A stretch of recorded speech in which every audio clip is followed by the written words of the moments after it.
Regresamos al tercer bloque de Sin Filtro. Eso significa que es momento de dar lectura a los mensajes que envía la audiencia en Twitter con el numeral SF Rescate Sur. ¿Qué opinan los internautas de estos operativos que se realizaron en la mañana? Nos dice un usuario: ahora que no dejen que Lima se reorganice. Hashtag SF Rescate Sur, mencionando al señor Lima en el sistema penitenciario. José nos dice: SF Rescate Sur, ¿qué es lo que impide activar bloqueadores de celulares en las cárceles? Peor aún, ¿por qué no evitan su ingreso? Los controles dentro de las cárceles siempre ha sido un problema y algo que se ha cuestionado en este foro y no vemos alguna solución de parte de las autoridades. Un último mensaje, SF Rescate Sur: me preocupa la cantidad de presos en cada cárcel y la capacidad de los jueces para dar seguimiento a cada uno de los casos. Bueno, lo que mencionábamos en el bloque anterior, ¿no? La preocupación, uno, con los capturados, ¿qué se va a hacer para garantizar que no siga funcionando esta red de extorsionistas? Y segundo, bueno, preparados también para ver cómo va a responder la cadena del sistema de justicia. Esto no termina con el MP y con una PNC eficiente que ordenó y realizó las capturas. Tiene que seguir en otros ámbitos, Daniel, pero ¿hay garantía de que ese sistema pueda funcionar y que sea ágil también para, bueno, condenar o proceder a un juicio eficiente y pronto? Pues garantía, desde luego que no. Lo que sí creo es que es un buen momento para pensar en términos de reforma. Y ya hay varias mesas que están trabajando, se está trabajando desde el sistema penitenciario, y ahora yo creo que sí tendrían el apoyo político para poder hacer algo un poquito más profundo. Yo solo apuntaría a algo que a mí me parece importantísimo y que hay que trabajar mucho en eso: es una gestión de perfiles de riesgo dentro de las cárceles. O sea, si no somos capaces de identificar, como decíamos antes, a las personas más peligrosas de estas organizaciones, la estructura, y esto es lo que hay que pensar, ya está montada. Las redes de información ya está montada y el know-how de esta gente ya está hecho. O sea, ellos ya saben cómo extorsionar. Si tú les das la mínima posibilidad de que se organicen una vez más en las cárceles, insisto, vas a tener exactamente el resultado que tenías fuera, el mismo. Se está ganando la batalla en contra de las extorsiones, esto que es un acto que muchas veces las personas sufren en sus negocios particulares, en sus casas, en diferentes zonas populares. ¿Se está ganando esa batalla en contra de las extorsiones, Estorro? Mira, yo creo que al nivel de estos grandes extorsionistas como los de hoy, los detenidos hoy, creo que sí se va avanzando, sobre todo porque aquí vamos a una actividad específica que es el transporte extraurbano todo del lado sur del país, ¿verdad?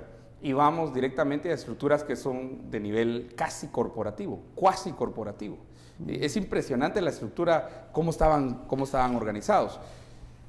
Eso ojalá sea un mensaje para el extorsionista que le cobra al del pinchazo, que le cobra a la señora de la tortillería, que le cobra al de la tienda, que le cobra al carpintero, que le cobra al que arregla zapatos, que le cobra al heladero, ¿verdad? Que sea un mensaje. Pero hay varias líneas de extorsión.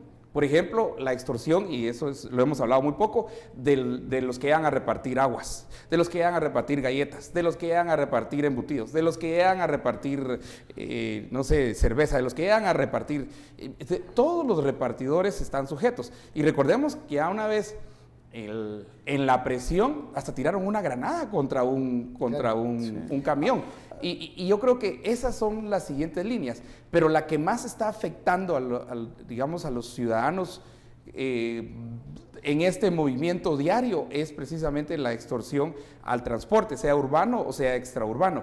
Y entrar a ese proceso va a significar entonces en la conjunción, y eso es en inteligencia policial, van a tener que ver todas las alianzas que se tienen en territorios, en procesos, en grupos. Aunque tiene razón Estuardo, que está hablando de que es una organización bastante grande, está hablando de corporación, pero fijémonos también en la naturaleza miserable de este negocio, o sea, predatoria y miserable hasta cierto punto de este negocio. Siguiendo las mismas cifras del MP, que está hablando de 1 millón de quetzales al año, si haces el cálculo y lo divides entre 12 y lo divides entre las 72 personas que están detenidas por formar parte de esta estructura, te sale a 1.100 quetzales prácticamente por persona al mes. O sea, tampoco estamos hablando de una vida de lujo, ni mucho menos. Y si agarras un millón de quetzales y lo divides entre 2.500 personas que en teoría habían extorsionado, te está saliendo a 400 quetzales por persona. O sea, de verdad es predar en los más pobres para tampoco ser rico tú, ¿verdad? O sea, al final del día, pese a que son organizaciones relativamente grandes, estás hablando de un negocio que es miserable en última instancia. Llegamos a la parte de las conclusiones, pero yo quiero lanzar una pregunta. ¿Qué hace o qué factores hacen que el tema de la extorsión sea un delito que se sigue repitiendo? Estamos hablando que hay pues impunidad que ofrecen algunos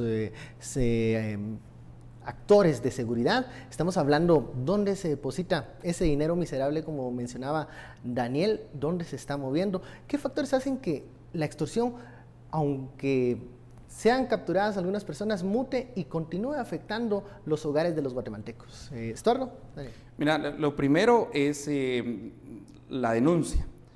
La mayoría de extorsiones no son denunciadas. Hay mucho miedo. Hay mucho miedo y es lógico. Verás, si denunciaste, matamos. Sobre todo la señora de la tortillería no tiene tiempo de ir a denunciar porque ya tiene que vender tortillas los 3, 4, 5 tiempos al día. El pinchazo tampoco va a denunciar. El de la tienda tampoco va a denunciar.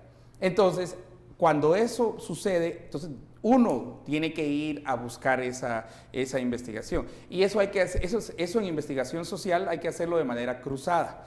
Por ejemplo, si yo llego con el señor del pinchazo y llego con el señor de la carpintería y yo soy el señor de la tienda y me preguntan a mí, mire, ¿a usted lo están extorsionando? Mi respuesta va a ser, no, a mí no me están extorsionando.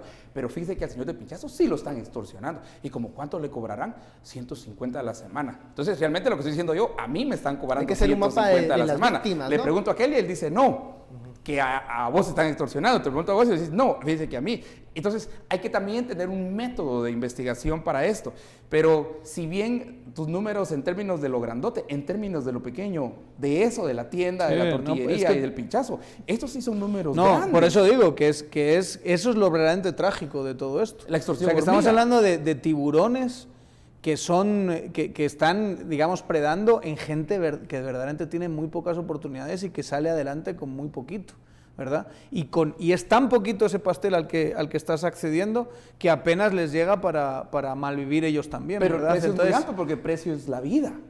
No, claro. La Claro, vida se de ejerce choferes, la violencia. vida de ayudantes, la vida de usuarios de transporte. Ese es el precio. ¿Por qué se sigue dando la extorsión? Son la falta de oportunidades en estos núcleos urbanos, porque si tú estás dispuesto a formar parte de una red de extorsión de este tipo para tener ingresos de esta calaña que estamos hablando, es porque realmente las oportunidades laborales, las oportunidades que te da el mercado son muy pocas, ¿verdad? Y entonces tenemos que pensar en términos de política pública muchísimo más amplia, porque esto, como digo, solo demuestra que estamos hablando de una situación extremadamente triste. Bueno, muchísimas gracias por ese análisis de los operativos realizados este día, en esta jornada.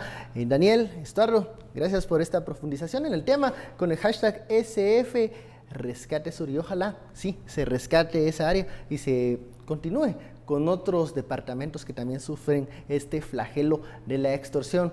A usted, muchísimas gracias por su sintonía. Esto es Sin Filtro, el espacio en donde usted saca sus propias conclusiones. Feliz noche, nos vemos mañana.